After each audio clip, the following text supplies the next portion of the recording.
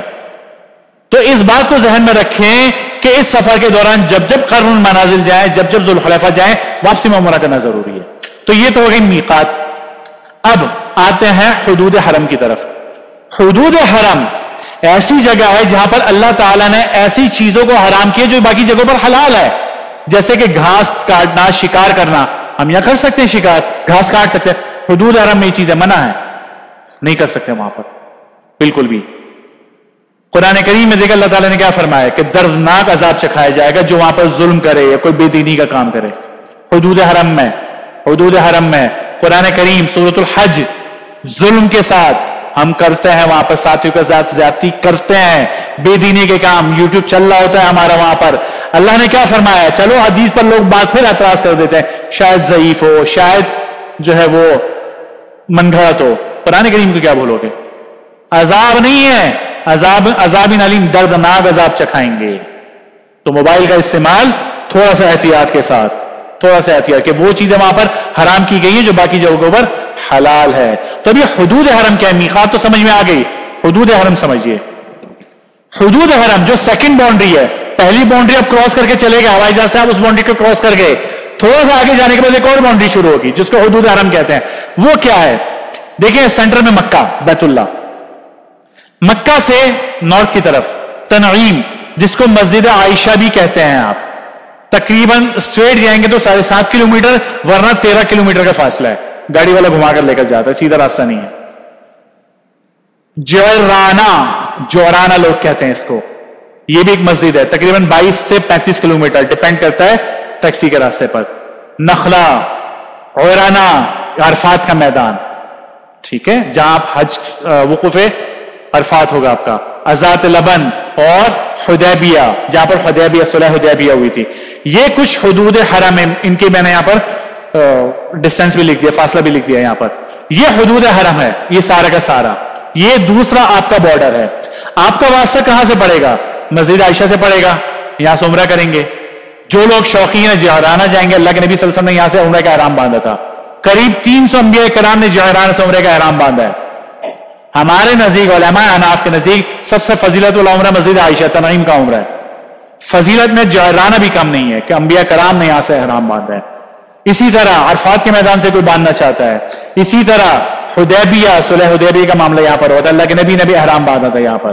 تو کوئی جانا چاہتا ہے ٹیکسی میں جا سکتے ہیں، یہاں سے 15 ریال لیتا ہے ٹیکسی والا، لے جاتا ہے وہاں پر. تو یہ ہے آپ کا حدود حرم. فرق کیا ہے اس میں اور میقات کے اندر؟ اس فرق کو واضح کرتا ہوں میں اس سلائڈ کے اندر. دو چیزیں پڑھی نا ہم نے کہ حدود حرم اور میقات. یہ ہماری اندر والی باؤنڈری حدود حرم کی، اور یہ ہماری باہر والی باؤنڈری. دیکھیں ہم نے یہ پیچھے پڑا ذوالحلیفہ، جحفہ، یلملم، قرن المنازل، ذات رق. یہ جدہ جو ہے میقات نہیں ہے، یہ حدود حرم، یہ میقات سے اندر آ جاتا ہے، ٹھیک ہے، تو وہاں آ جا سکتے ہیں. اور دوسرا بارڈر ہمارا حدود حرم کا. فرق کیا ہے؟ اس سارے لانے کا، یہ سمجھانے کا مقصد کیا ہے؟ اس کو سمجھیے اس بات کو کہ آپ یہاں سے جانے کے بعد زیارات کے لیے مختلف جگہوں پر جائیں گے، کبھی نہیں جائیں گے. تو اس بات کو سمجھیے کہ جب بھی آپ حدود حرم سے باہر نکلیں گے، یہ آپ یہاں پر ہوں گے نارملی، یہیں پر آپ کا ہوٹل ہوگا، مسجد الحرام بھی یہیں پر ہے، عزیزے وغیرہ بھی یہیں پر ہے، مینا بھی یہیں پر ہے، عرفات بھی یہیں پر ہے، یہ ساری چیزیں یہیں پر ہیں، ٹھیک ہے. آپ یہاں پر ہوں گے، اپنا سفر وقت یہاں پر گزاریں گے. یہاں رہتے ہوئے آپ کا دل چاہتا ہے جدہ جانا ہے، میں نے شاپنگ کرنے کے لیے، کسی بھی کام رشتہ دار سے ملنے کے جدہ جاتے ہیں. اب جدہ جانے کے بعد سوچتے ہیں یار میں حدود حرم سے باہر آ گیا ہوں، احرام باندھنا ہوگا نہیں باندھنا ہوگا؟ پہلا سوال. مسجد عائشہ بعض لوگ جاتے ہیں یہاں پر، یہ مسجد عائشہ جو حدود حرم سے باہر ہے، صرف زیارت کے لیے. جعرانہ جانا چاہتے ہیں صرف زیارت کے لیے. حدیبیہ جانا چاہتے ہیں صرف زیارت کے لیے، جو کہ حدود حرم سے باہر ہے، میقات سے اندر ہے، ٹھیک ہے. تو اس مسئلے کو سمجھیے کہ اگر حدود حرم سے باہر جاتے ہیں، میقات سے اندر اندر رہتے ہیں، تو عمرہ لازم نہیں ہوتا. اگر آپ عمرہ کرنا چاہتے ہیں تو حدود حرم سے باہر نکل کر احرام باندھ کے عمرہ کر سکتے ہیں، لازم نہیں ہے، آپشنل ہے. لہذا دل چاہتا عمرہ کرنے کا مسجد عائشہ چلے جائیں، جعرانہ چلے جائیں، حدیبیہ چلے جائیں. لیکن اگر آپ نکل جاتے ہیں میقات سے باہر، جیسے قرن المنازل چلے گئے، طائف چلے گئے، یا مدینہ منورہ چلے گئے، اب وہاں سے واپسی مکہ آتے ہیں، اب آپ کو اختیار نہیں ہے، احرام باندھنا ہی باندھنا ہوگا. چاہے عمرے کا احرام باندھ کر آئیں، چاہے حج کا احرام باندھ کر آئیں، کوئی بھی احرام باندھنا ہوگا. تو خلاصہ یہ کہ میقات سے باہر جاؤ گے تو احرام لازم، میقات سے اندر اندر رہو گے، حدود حرم سے باہر جاؤ گے تو اختیاری ہے. احرام باندھنا چاہو باندھ لو، نہیں باندھنا چاہو تو نہ باندھو. تو امید ہے یہ باتیں سمجھ میں آ چکی ہوں گی. اسی کے ذیل میں ایک بات سمجھ لیں، حج کی قربانی، چونکہ کل یہ سلائیڈ نہیں ہوگی، اگلی نشست میں اتوار کو، حج کی قربانی دم شکر جس کو کہتے ہیں، وہ حدود حرم میں ذبح کرنا ضروری. یہ جو حدود حرم میں، حدود حرم سے باہر ذبح نہیں کر سکتے. جدہ یہ دیکھ لیں یہاں پر ہے، یہ حدود حرم سے باہر ہے، ٹھیک ہے. ریاض وہ میقات سے بھی باہر ہے. تو آپ کے رشتہ دار ریاض، جدہ ان جگہوں پر رہتے ہیں تو غلطی نہ کیجئے گا کہ آپ نے ان کو فون کر کے بول دیا کہ اب قربانی کر لو. نہیں ہوگی قربانی. جانور حلال ہوگا، گوشت کھا سکتے ہو، حج کی قربانی نہیں ہوگی. حج کی قربانی آپ کو حدود حرم میں کرنی ہوگی. تو امید ہے بات سمجھانے میں آسانی ہوگی. جی چلیں، یہ بات تو میں آپ کو بتا چکا. اچھا، کبھی ایسا ہوتا ہے کہ بندہ میقات پر چلا جاتا ہے، غلطی سے چلا گیا طائف چلا گیا، غلطی سے چلا گیا مدینہ منورہ چلا گیا، کسی نے بتایا نہیں تھا، مسئلہ سمجھ میں نہیں، پتا نہیں تھا، واپسی آ گیا. یہاں آنے کے بعد کسی نے بتایا بھائی تم نے غلطی کی ہے، تو وہ میقات سے واپس آ رہا ہے، تجھے تو عمرہ کرنا چاہیے تھا، احرام باندھنا چاہیے تھا، اب کیا کریں؟ میقات سے اب احرام باندھ کر نہیں آئے تو دم واجب ہو گیا کہ آپ دم ادا کرو اور عمرے کی قضا کرو. تو اصل حکم تو یہی ہے. اس دم کو اپنے اوپر سے ختم کرنے کے لیے جو شریعت آپ کو راحت دیتی ہے, آسانی دیتی ہے, وہ یہ کہ دوبارہ چلے جاؤ میقات پر اور وہاں جا کر احرام باندھ کر آ جاؤ, عمرہ کر لو, دم ختم ہو جائے گا. اب کس میقات پر جائے؟ بہتر تو یہ ہے کہ پہلے جس میقات سے واپس آئے اسی جگہ چلے, افضل ہے. لیکن اگر وہ دور ہے جیسے مدینہ منورہ ہے تو بھائی کسی بھی قریبی میقات پہ چلے جاؤ, وہاں سے احرام باندھو اور واپس آ جاؤ, عمرہ کر لو, تو دم ختم ہو جائے گا. عمرہ جو آپ پر لازم ہوا تھا وہ بھی ہو گیا آپ کا عمرہ. تو احتیاط کریں میقات پر جاتے ہوئے. یہ حدود حرم کی نشانی ہے. کچھ اس طرح کے ستون بھی لگے ہوئے ہیں, بعض جگہوں پر اس طرح کے بھی ستون لگے ہوئے ہیں. آپ وہاں پر جا کر دیکھیں گے تو جہاں پر یہ پلرز ہوں گے, مسجد عائشہ جائیں گے تو مسجد عائشہ کے بالکل ساتھ آپ کو یہ ستون نظر آئے گا. تو نشانی ہے, تمام کے تمام حدود حرم پر یہ نشانی انہوں نے لگا دی ہے. اسی طرح میقات کی بھی نشانی لگا دی ہے. اگر آپ لوگوں کی فلائٹ جدہ کی ہے, مدینہ منورہ والے تو نیت نہیں کریں گے, گھر کے کپڑوں میں جائیں گے. لیکن جدہ کی فلائٹ ہے, آپ نیت کر چکے ہو جہاز کے اندر, آپ کا ہوائی جہاز اتر چکا ہے جدہ ایئرپورٹ کے اوپر. جدہ آنے کے بعد کچھ چیزیں سمجھ لیں یہاں پر جو ضروری ہے آپ کے لیے کہ آپ احرام کی حالت میں, سب سے پہلے آپ کے ذہن میں یہ ہونا چاہیے کہ آپ اس وقت احرام کی حالت میں ہو. یہاں آپ جہاز سے اترو گے, گاڑی میں بٹھایا جائے گا, ویٹنگ ایریا میں لے جایا جائے گا, وہاں میٹھے میٹھے قطرے پلائے جائیں گے آپ کو پولیو کے. پینا لازم ہے, پینا پڑے گا آپ کو, اس کے بغیر چارہ نہیں ہے. اس کے بعد امیگریشن کے مراحل ہوں گے, تصویر لی جائے گی, پاسپورٹ کی انٹری ہوگی, اسٹیمپ لگائی جائے گی. یہ اس طرح کے وہاں پر باکسز وغیرہ لگے ہوں گے. یہ بتا اس لیے رہا ہوں, یہاں پر جھگڑے ہوتے ہیں اس لیے بتانا مقصد ہے. اس کے بعد آپ سامان اپنا وصول کرو گے. اگر روٹو مکہ ہے, جو گورنمنٹ والے ہیں ان کے لیے تو روٹو مکہ ہے, انہیں تو ہوٹل میں ملے. جو پرائیویٹ والے ہیں ان کے لیے روٹو مکہ ہے نہیں, وہ تو سامان اپنا وصول کریں گے. اس کے بعد یہ باہر جو انتظار کا, یہاں پر اب انتظار کریں گے. اے سی وے سی لگے ہوئے نہیں ہے, گرمی کا موسم ہے, پنکھے بھی نہیں ہوں گے. یہاں بیٹھ کر انتظار کرو گے. کتنا کرو گے؟ 4 گھنٹے, 6 گھنٹے, 7 گھنٹے انتظار ہوگا. یہاں پر بہت سارے ہزاروں حاجی ہیں. معلم آپ کا بس کا انتظام کرنے گیا ہوا ہے آپ کے لیے, اب انتظار کرو گے. اب یہاں پہنچنے کے بعد جناب کیا کرو گے؟ سب سے پہلا معاملہ تو معلم کی برائیاں شروع ہو جاتی ہے. ہم پہنچ گئے, بس غائب ہے. وہ بس غائب نہیں ہے بھیا, رش پڑا ہوا ہے, بس فارغ نہیں ہے, وہ اور حاجیوں کو لے کر گئی ہوئی ہے. تو آپ کے نمبر ہے, آپ کی بس آ جائے گی. پھر غیبتیں ہوتی ہیں, وہی گھر کے سارے چونچلے, میاں بیوی کے جھگڑے, رشتہ داروں کے سسرال رشتہ دار. مقدس سرزمین پر پاؤں رکھا ہے اور برائیاں شروع ہو گئی. اس بات سے خود کو بچائے. یہ بہترین جگہ ہے جہاں پر آپ حج کا مذاکرہ کر سکتے ہو. یہ بہترین جگہ ہے جو آپ کا ابھی عمرے کا احرام ہے, عمرے کا مذاکرہ کر سکتے ہو, ایک دوسرے کو عمرہ سکھائیں اور ریلیکس اور آرام کریں. کچھ کھا پی لیں جا کر یار, وہاں پر خرچ کریں, وہاں پر ریال گن گن کے نہ جائے. وہاں پر یہ پیسہ واپس آتا ہے. آپ کا پائی جو ہے نا خرچ کی واپس آئے گی, کئی گنا بڑھ کر واپس آئے گی. تو یہاں پر کنجوسی نہ کریں, خود بھی اچھا کھائیں, گھر والوں کو بھی اچھا کھلائیں. کچھ کھا پی لیں, کچھ آرام کرنا چاہے آرام کر لیں. اس کے بعد جناب بس آئے گی. پرائیویٹ والے ہیں تو سامان دے دیں اس کو, گورنمنٹ والے تو سامان کا تو معاملہ ہی نہیں ہے. پھر بس میں بٹھا کر آپ کو آپ کے ہوٹل لے جایا جائے گا. پاسپورٹ لے لیں گے حضرت؟ ٹھیک ہے, پاسپورٹ آپ سے لے لیا جائے گا. تو پاسپورٹ حوالے کریں, بس میں بیٹھے, بس والا آپ کو لے جائے گا. 2-2.5 گھنٹے میں, 3 گھنٹے میں آپ کو جدہ مکہ میں پہنچا دے گا. مکہ پہنچنے کے بعد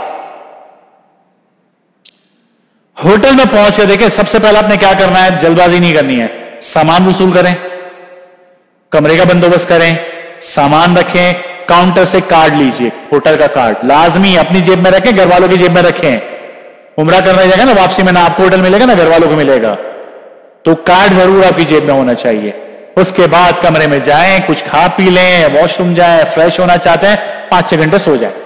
مشورہ یہ, سو جائیں, جلد بازی بالکل بھی نہ کریں. بہت تھکے ہوئے پہنچے ہیں.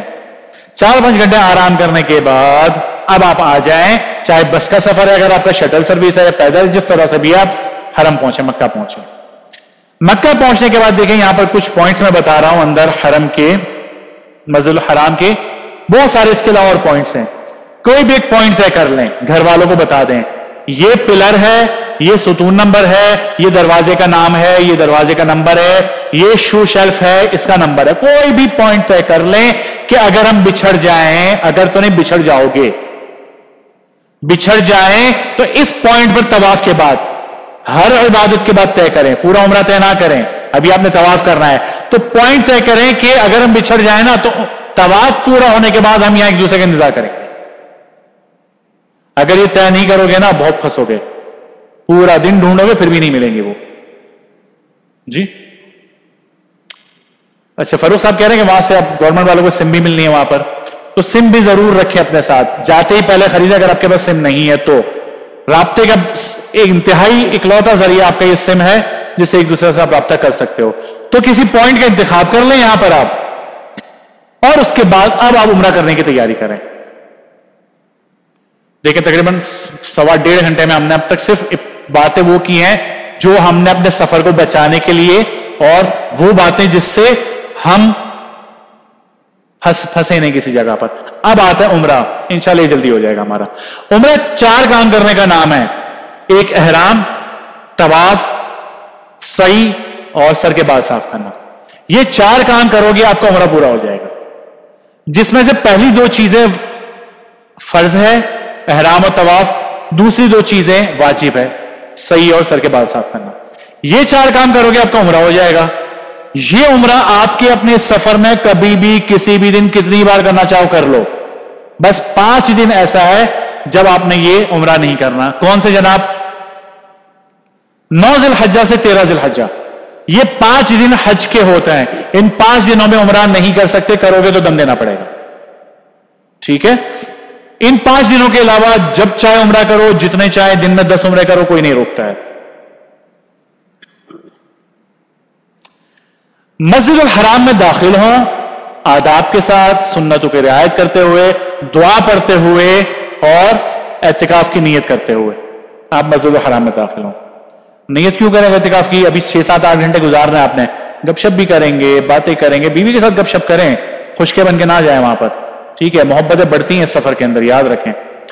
تو نیت کر لیں باہر آپ اعتکاف کی وہاں پر۔ آپ جب مسجد الحرام میں داخل ہوں گے، تھوڑا چلتے چلتے چلتے آگے جب جائیں گے نا، تو ایک جگہ ایسی ہے جہاں سے آپ کو بیت اللہ نظر آئے گا۔ مجربات سے ہے کہ بیت اللہ پر جب پہلی نظر پڑے دعائیں قبول ہوتی ہیں، بالکل ہوتی ہیں۔ تو جب بیت اللہ پر نظر پڑے دعا مانگے، راستے سے ہٹ کر ایک طرف کھڑے ہو کر آدھا گھنٹہ، پونا گھنٹہ، 1 گھنٹہ اللہ تعالی سے دعائیں مانگے۔ یہ دعا بھی مانگ لیں، اے اللہ اس سفر میں جب تک رہوں جو دعا مانگو ساری قبول فرما، ٹھیک ہے نا؟ دعائیں قبول ہوتی ہیں ضرور، یہ بات یقینی ہے۔ بلکہ اگر آپ یقین سے مانگیں گے نا تو آپ اس وقت آپ مستجاب الدعوات ہو چکے ہو۔ ابھی مانگو اور آج اس کو پورا ہوتا ہے اپنی آنکھوں سے دیکھو، یہ کئی دفعہ کے تجربے ہمارے، تو دعائیں قبول ہوتی ہیں۔ اچھا جی، اب آ جائیں، جب یہ سارے معاملات ہو گئے، اب شروع کرتے ہیں طواف۔ دیکھیں احرام تو ہمارا ہو چکا ہے نا، اب شروع ہوگا طواف۔ طواف کا سمجھیے سب سے پہلی بات کہ طواف باوضو ضروری ہے۔ اگر وضو نہیں تو وضو جا کر لیں، بغیر وضو طواف نہیں ہوگا، دم دینا پڑے گا۔ کوئی معذور ہے تو وہ بعد میں الگ سے مجھ سے مسئلہ پوچھ لے، جن کا وضو رہتا نہ ہو۔ اس کے علاوہ اب کریں گے اجتباء۔ یہ جو دائیں کندھا کھلا رکھنا تھا نا، اب یہ مرحلہ آ گیا، جو شروع سے منع کیا جا رہا تھا، اب یہ مرحلہ ہمارا آتا ہے۔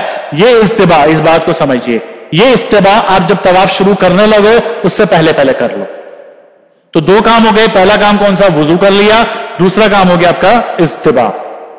اجتباء کرنے کے بعد تلبیہ جو ہم شروع سے پڑھتے ہوئے آئے تھے، اب تلبیہ پڑھنا بھی بند کر دیں، اس کا وقت بھی ختم ہو چکا۔ اب باقی ذکر اذکار کریں، تلبیہ ختم، تو 3 کام ہو گئے، ٹھیک ہے؟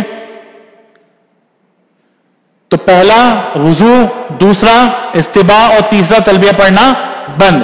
اب آ جائے چوتھے کام کی طرف، وہ کیا کہ حجر اسود سے تھوڑا پہلے کھڑے ہو جائیں اور طواف کی نیت کریں۔ احرام باندھ کر آ چکے ہیں، طواف شروع کرنے جا رہے ہیں، شروع کے سارے لوازمات آپ کے ہو چکے، اب طواف شروع کریں گے۔ طواف شروع کرنے سے پہلے نیت کریں گے، اے اللہ میں عمرے کا طواف کرنا چاہتا ہوں، آپ اس کو آسان فرمائیے اور قبول فرما لیجیے۔ یہ نیت ہو گئی طواف کی۔ نیت کے بعد حجر اسود کے سامنے آ جائیں۔ کس طرح آئیں گے جناب؟ اتنا سارا رش، لائن لگی ہوئی نہیں، پہلے لائن لگی ہوئی تھی، یہ پیچھے سبز لائٹ ہیں، دیکھیں ہر فلور کے اوپر یہ سبز لائٹ لگی ہوئی ہے، بورڈ لگے ہوئے تمام فلورز کے اوپر، بیسمنٹ میں بھی، گراؤنڈ پر بھی، فرسٹ فلور، سیکنڈ فلور، تمام فلورز پر یہ سبز لائٹیں لگی ہوئی ہیں۔ کرنا آپ نے کیا ہے؟ اس طرح کھڑے ہوں کہ یہ سبز لائٹ یا تو آپ کے آگے ہو یا آپ کے پیچھے ہو، بالکل آپ کے پیچھے ہو یا بالکل آپ کے آگے ہو۔ اس کا مطلب آپ اس وقت حجر اسود کے سامنے آ چکے ہیں۔ حجر اسود کے سامنے آنے کے بعد آپ نے جناب کرنا ہے استقبال. استقبال کہا جاتا ہے مرد حضرات اپنے ہاتھوں کو کانوں تک اٹھائیں، خواتین اپنے ہاتھوں کو کندھوں تک اٹھائیں جیسے کہ نماز میں اٹھاتے ہیں، اور ایک بار پڑھیں بسم اللہ اللہ اکبر لا الہ الا اللہ وللہ الحمد. یہ آپ کا استقبال ہو گیا. یہ بھی ایک بار کرنا ہے. اب تک جتنی چیزیں تھی نا سب ایک بار والی تھی.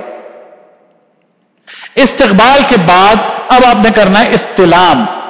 استلام کہا جاتا ہے بوسہ دینا، حجر اسود کو چومنا. حجر اسود پر لگی ہوتی ہے خوشبو، بوسہ دے نہیں سکتے، رش ہوتا ہے اس کے پاس جا نہیں سکتے.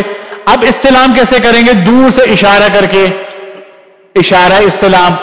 تو دور سے اپنے ہاتھوں کو یوں سیدھا کریں گویا آپ کے ہاتھ حجر اسود پہ رکھے ہوئے ہیں. چاہیں تو بسم اللہ اللہ اکبر پڑھ لیں اور اپنے ہاتھوں کو چوم لیں. یہ ہو گیا استلام. یہ استلام آپ کے طواف کے، طواف کہا جاتا ہے بیت اللہ کے 7 چکر لگانا. ایک چکر کو طواف نہیں کہتے. جب بھی لفظ طواف کہا جائے گا تو مطلب بیت اللہ کے 7 چکر. تو آپ کے طواف کے تمام چکر کے شروع میں ایک بار استلام اور طواف مکمل ہونے کے بعد آخر میں ایک مرتبہ استلام. تو 7 چکر اور 8 مرتبہ استلام. اور استلام کہا جاتا ہے حجر اسود کو بوسہ دینا. تو استلام کر لیں. استلام کرنے کے بعد اچھا جی اس بات کو بھی سمجھیے کہ حجر اسود کو بوسہ دینا آج کل لوگوں نے بڑا فیشن سمجھ رکھا ہے، لازم سمجھ رکھا ہے. کوئی ضروری نہیں ہے. حجر اسود کو بوسہ دینا مستحب عمل ہے. مسلمان کو تکلیف پہنچانا حرام کام، دھکا دے کر جاؤ گے حرام ہے. خواتین جائیں گی وہاں پر، مرد اور خواتین بچ جاتے ہیں وہاں پر، بالکل حرام کام. نہ جائیں بھیا، بالکل نہ جائیں. ٹھیک ہے. ہاں اللہ کے نبی صلی اللہ علیہ وسلم نے حضرت عمر فاروق رضی اللہ عنہ کو منع فرمایا تھا کہ عمر تم مضبوط آدمی ہو، ضعیفوں کو تکلیف مت دینا. حجر اسود کے استقبال کے لیے آؤ تو دیکھ لو، رش خالی ہو، رش نہ ہو تو بوسہ لے لو، ورنہ ہاتھ کے اشارے سے تکبیر کہتے ہوئے نکل لو. حضرت عمر فاروق کو یہ تنبیہ کی گئی ہے رضی اللہ عنہ. ہمیں بھی جو ہے نا جلد بازی نہیں کرنی چاہیے، کوئی زیادہ اس کے لیے کوشش نہیں کرنی چاہیے.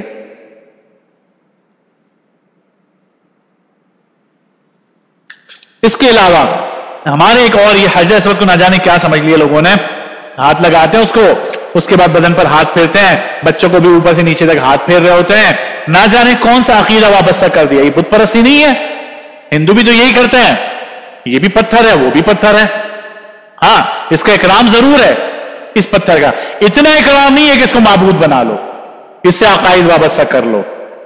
حضرت عمر رضی اللہ عنہ کا عمل دیکھیں، کیا فرمایا بوسہ دیتے ہوئے کہ مجھے علم ہے کہ تو صرف ایک پتھر ہے، نہ تو نقصان پہنچا سکتا ہے نہ نفع پہنچا سکتا ہے.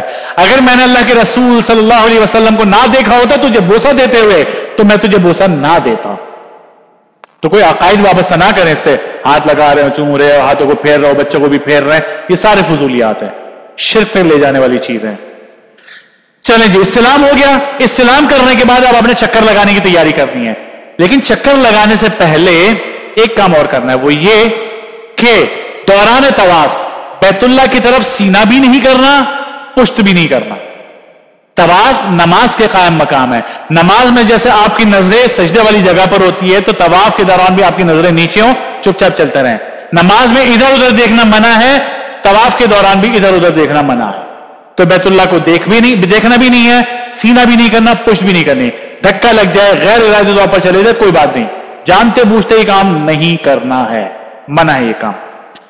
اور ایک کام اور کرنا ہے، ابتدائی 3 چکر میں رمل کرنا ہے.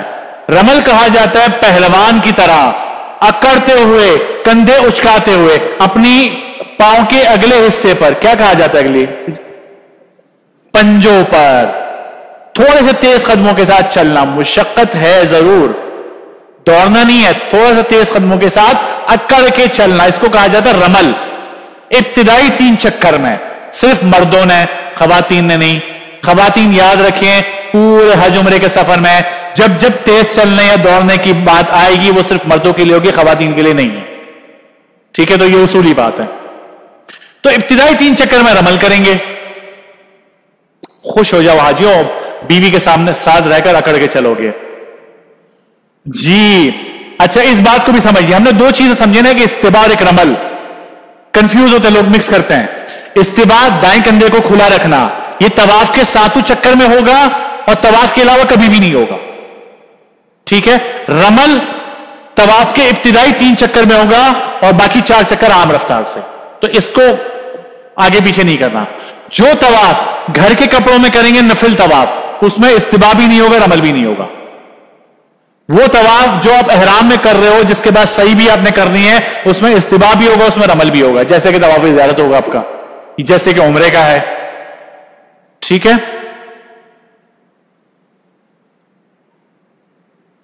اچھا جی, تو آپ نے چلنا شروع کیا ہے استلام کے بعد تیز قدموں کے ساتھ, رمل کے ساتھ چلتے چلتے جب رکن یمانی پر آپ پہنچو گے نا, جو کہ تیسرا کارنر ہے, اس کا سنت عمل یہ ہے کہ اس کو دونوں ہاتھ لگانا, دونوں ہاتھ لگانا یا دائیں ہاتھ لگانا, یہ سنت عمل ہے.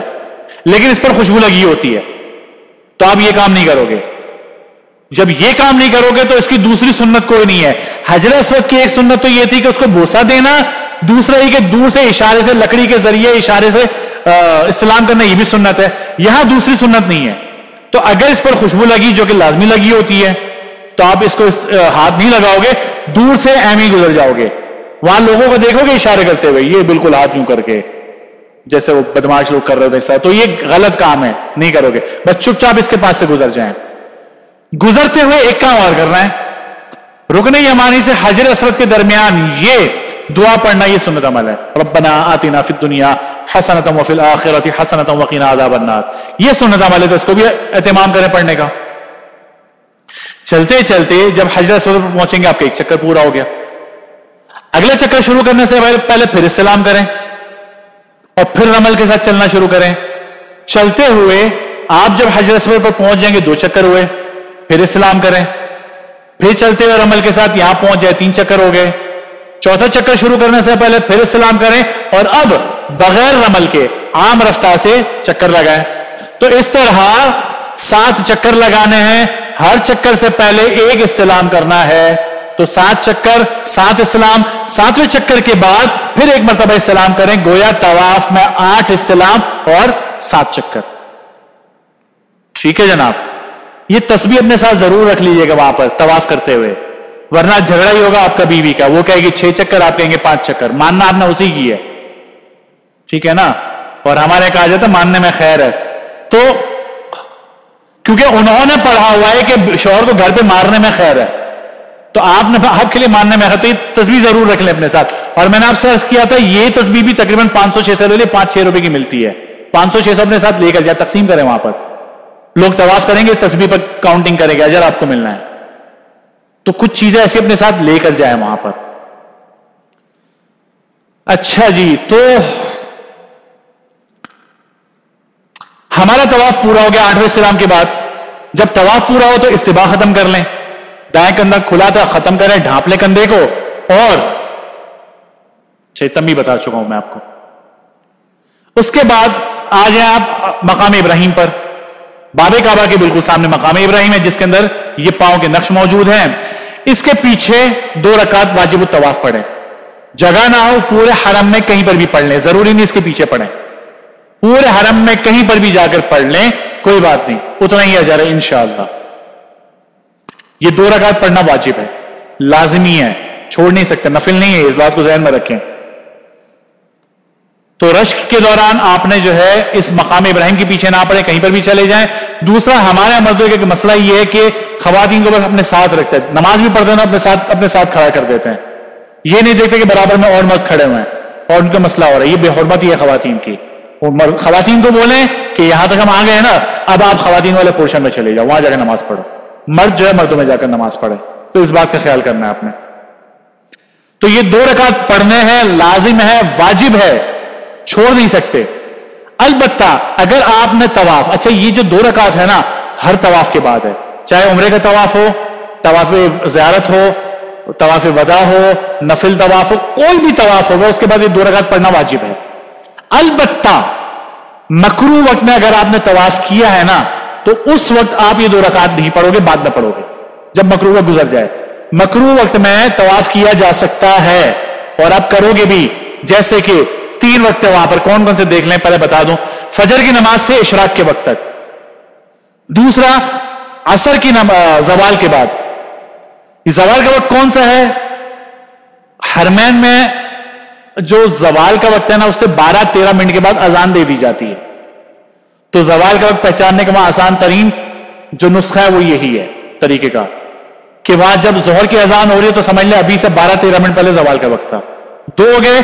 تیسرا ہے عصر کی نماز پڑھنے کے بعد سے غروب تک، مغرب کی نماز تک. ان 3 وقتوں میں آپ عصر کے بعد عموماً طواف کرو گے، وہاں پر طواف کیا جا سکتا ہے، لیکن ان 3 وقتوں میں جب بھی طواف کرو گے یہ 2 رکعت نہیں پڑھو گے، بعد میں پڑھیں. مثال آپ یہاں سے جا کر عمرہ کرتے ہو عصر کے بعد، طواف کر لیا اور ابھی آپ کے پاس وقت بچا ہوا ہے، آپ کیا کرو گے؟ 2 رکعت کا انتظار تو نہیں کرو گے، جاؤ صحیح کرو، جا کر صحیح کرو، بال کٹوا لو، ہوٹل چلے جاؤ، دوبارہ جب حرم میں آؤ اس وقت پڑھ لو 2 رکعت، ہوٹل میں پڑھ لو، کوئی بات نہیں، پڑھ سکتے ہو. اس وقت ان 3 اوقات میں نہیں پڑھ سکتے آپ یہ 2 رکعت، پڑھنا لیکن ضروری ہے آپ کے لیے. تو آپ کا طواف ہو گیا. اس کے بعد ملتزم پر آ جائیں. ملتزم یہ جگہ ہے جو باب کعبہ سے لے کر یہ حجر اسود کی جگہ، خوشبو لگی ہوتی ہے، اس سے چپک کر نہ جائیں، بس دور کھڑے ہو کے دعا کر لیں. دعا کرنے کے بعد اب آ جائیں زمزم کے اوپر. زمزم پر آنے کے بعد پیٹ بھر کے زمزم پیئیں، پیٹ بھر کر پیئے، 4-5-6 گلاس پیئیں. منافق پیٹ بھر کے زمزم نہیں پیتا، یاد رکھیں، ٹھیک ہے؟ زمزم پی کر دعا کریں. مصعب دعا ہے اللہم انی اسألک علما نافعا ورزقا واسعا وشفاء من کل داء. زمزم پینے کے بعد اب آرام کر لیں. تھوڑا سا تھک گئے ہیں آپ لوگ، ابھی بھی تھک چکے ہوں گے، کافی وقت ہو گیا اور ابھی وقت لگنا ہے آپ کو. تھوڑا سا آرام کیوں کریں گے؟ کافی وقت ہو چکا ہے، آدھا پونا گھنٹہ آرام کریں اور پھر جائیں آپ صحیح کرنے کے لیے. لیکن یہ خیال کریں لوگ پانی پینے کے لیے یہ احتیاطیں کریں. دیکھ لیں کہ مردوں والی جگہ پر مرد جائیں، خواتین کی جگہ پر خواتین جائیں، تکلیف نہ پہنچائیں وہاں پر. اس پر کچھ بات کرتا ہوں میں لیکن وقت کافی ہو چکا ہے، مجھے نہیں پتا کیسے اتنا سارا وقت ہوا ہے. تو بہرحال آپ کا طواف بھی مکمل ہو گیا، صحیح احرام بھی ہو گیا. اب چلیں صحیح کی طرف. صحیح کہا جاتا ہے صفا پہاڑی اور مروہ پہاڑی کے درمیان 7 چکر لگانا، صحیح کہا جاتا ہے. صحیح پر جانے سے پہلے پھر ایک مرتبہ استلام کریں گے آپ. تو یہ استلام نمبر ہو گیا 9.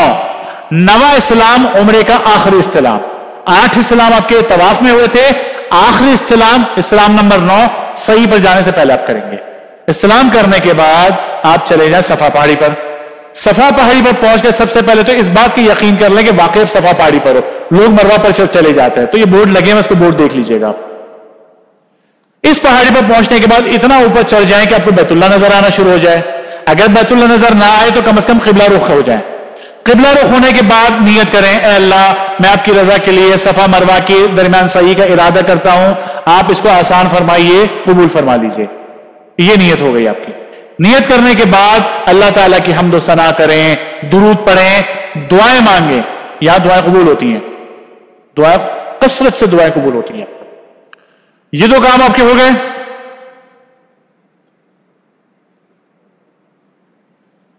اب آپ مروہ پہاڑی کی طرف چلنا شروع کریں. جیسے لوگ نظر آ رہے ہیں نا جاتے ہوئے، تو صفا سے اتریں، چلتے چلتے تھوڑا آگے جائیں گے آپ کو سر کے اوپر یہ سبز لائٹیں نظر آئیں گی. اس کو میلین اخضرین کہا جاتا ہے. ان سبز لائٹوں کے درمیان مرد حضرات اپنی رفتار تھوڑی سی تیز کر لیں، دوڑیں گے نہیں. اور یہ دعا پڑھیں رب اغفر وارحم وانت الاعز الاکرم، یہ پڑھنا بھی مسنون ہے.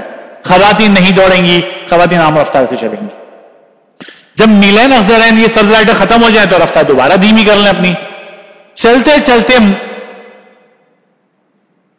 میں نے پہلے بتا دی کہ خواتین نہیں دوڑیں گی. یہاں پر چلتے چلتے مروہ پہاڑی پر آپ پہنچ جائیں تو 1 چکر پورا ہو جائے گا. دیکھیں میں نے آپ سے کہا تھا کہ استباع کا عمل صرف طواف میں ہوگا. یہاں دیکھیں یہاں پر بھی لوگ آپ کو نظر آئیں گے استباع کرتے ہوئے، غلط طریقہ ہے، تو یہ کام آپ نے نہیں کرنا ہے. مروہ پہاڑی پر پہنچ گیا، آپ کا 1 چکر پورا ہو گیا. یہاں پہنچ کر بھی وہی سارے کام کرنے جو صفا پہ کیے تھے، یعنی بیت اللہ کی طرف رخ کر لیں اور اللہ تعالیٰ کے حمد و ثنا، درود شریف اور دعائیں مانگیں. دعاؤں سے فارغ ہونے کے بعد پھر صفا کی طرف چلنا شروع کریں. راستے میں میلین اخضرین آ جائیں، اپنی رفتار کو تیز کریں. میلین اخضرین ختم، رفتار دھیمی کریں، صفا پہاڑی پر پہنچ جائیں. اس نقشے کی مدد سے سمجھتے ہیں ہم. آپ کا جو پہلا چکر شروع ہوا تھا صفا پہاڑی سے، جہاں آپ نے نیت کر لی تھی، یہاں سے آپ نے چلنا شروع کیا تھا مروہ کی طرف. دیکھیں تھوڑا سا چلنے کے بعد میلین اخضرین شروع ہوتا ہے، یہاں آپ نے رفتار تیز کرنی ہے.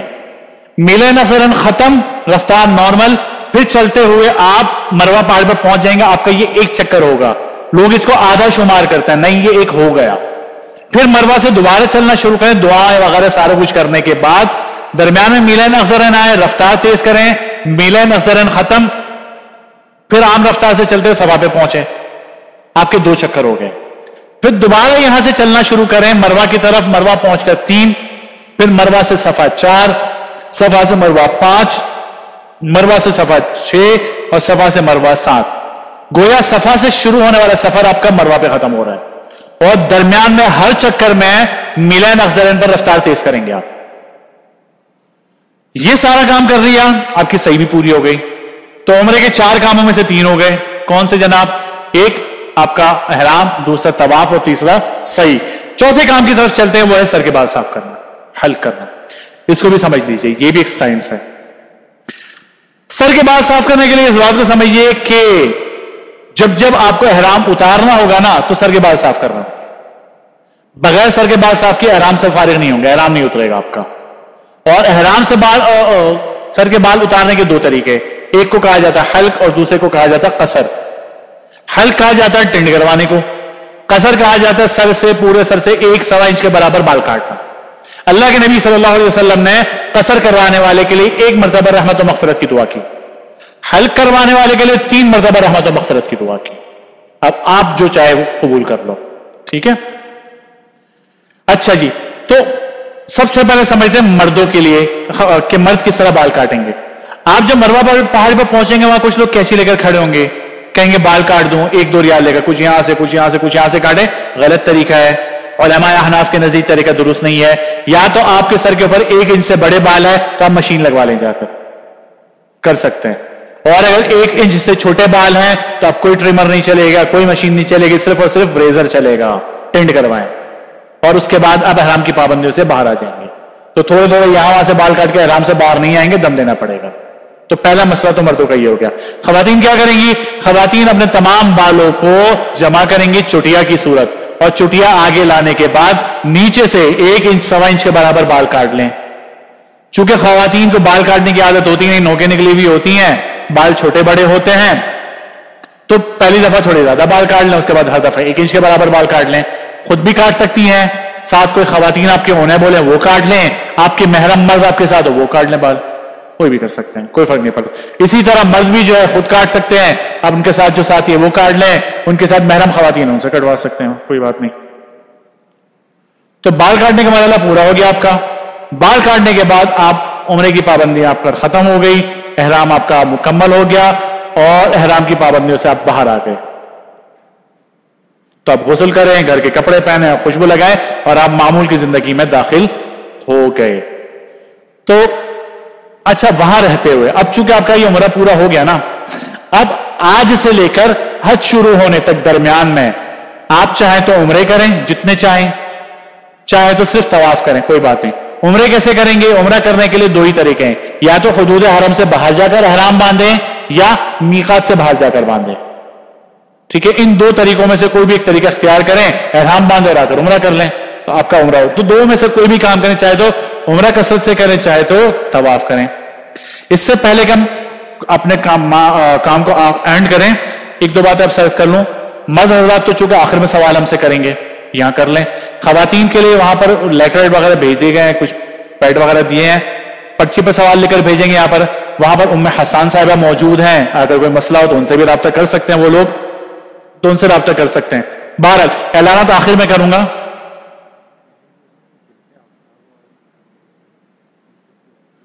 بنت آفتاب اور یوسف صاحب کی وائف ہے، ان کے پاس پیڈ پڑے ہوئے ہیں، ان سے لے سکتے ہیں، پین بھی ان کے پاس ہے۔ جی انشاءاللہ۔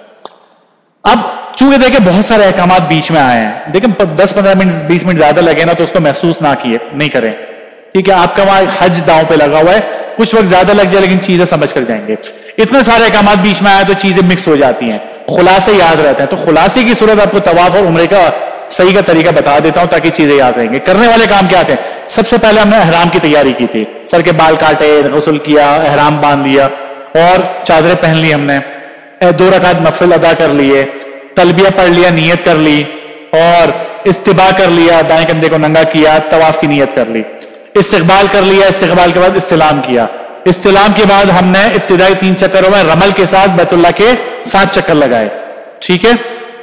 اور 7 چکر لگانے کے بعد ہم نے 2 رکعت واجب الطواف ادا کیے. 2 رکعت واجب الطواف ادا کیا, ہمارا طواف مکمل ہو گیا. تو گنتی کے کام ہے طواف کے اندر. اس کے بعد صحیح کریں گے. صحیح کرنے کے لیے ہم جائیں گے جناب استلام کر رہے ہیں. استلام کے بعد صفا پہاڑی پر, صفا پہاڑی پر ہم نیت کریں گے. نیت کرنے کے بعد دعائیں مانگیں گے. دعا مانگنے کے بعد مروہ پہاڑی کی طرف, وہاں پہنچ کر ہمارے 1 چکر پورا. پھر مروہ پر دعائیں مانگنے کے بعد بیت اللہ کی طرف رخ کریں, دعائیں مانگے, پھر صفا کی طرف چلنا شروع کریں. صفا پہنچ کر ہمارے 2 چکر, پھر صفا سے مروہ, مروہ سے صفا, مروہ سے صفا, صفا سے مروہ, صفا سے مروہ. 7 چکر پورا گئے. ہر چکر میں درمیان میں میلین اخذنے پر آپ نے اپنی رفتار کو تیز کرنا ہوگا. تو یہ آپ کی صحیح بھی مکمل ہو جائے گی. صحیح مکمل ہونے کے بعد آپ کا عمرہ ہو جائے گا مکمل. تو آج کا سیشن یہاں پورا ہوتا ہے. کچھ اعلانات سمجھ لیجئے. سب سے پہلے تو اس سلائیڈ کو سمجھ لیجیے, نیچے میرا نمبر لکھا ہوا ہے. آپ کہیں نہ کہیں شاید المعلم کے گروپ سے آئے, حج عمرہ انسائٹ یا کسی بھی گروپ کے ذریعے یہاں پر پہنچے ہیں. ٹھیک ہے, تو یہ نمبر لگانے کا مقصد یہ ہے کہ یہ المعلم عمرہ گروپ جو ہے یہ پورا سال چلتا رہتا ہے ہمارا. نمبر رکھ لیں آپ خود بھی اور آپ کے جاننے والے بھی جو حج عمرہ پر جانے والے ہیں. یہ نمبر شیئر کریں. کرنے والا کام صرف اتنا ہے کہ حج 2025 لکھیں, اس نمبر پر میسج کر دیں. ہم آپ کو لنک شیئر کریں گے, آپ گروپ میں شامل ہو جائیے گا. فائدہ یہ ہوگا پورے سفر کے دوران, حج کے سفر میں علماء کرام موجود ہیں یہاں پر, آپ کو دوران سفر رہنمائی ملتی رہے گی. آپ کو کوئی مسئلہ درپیش آتا ہے سوال پوچھ سکتے ہیں. ابھی سے لے کر حج کے سفر کے درمیان میں جہاں پر بھی ہمارے مزید یہ پروگرامز ہوں گے آپ کو اس کی اپڈیٹ ملتی رہیں گی. ابھی اس دوران بھی جانے سے پہلے بھی آپ کے کوئی مسائل ہیں وہ جوابات آپ کو ملتے رہیں گے. کرنا ہے کہ کام یہی کہ بس اس نمبر پر آپ نے حج 2025 لکھ کر آپ کو میسج کرنا ہوگا.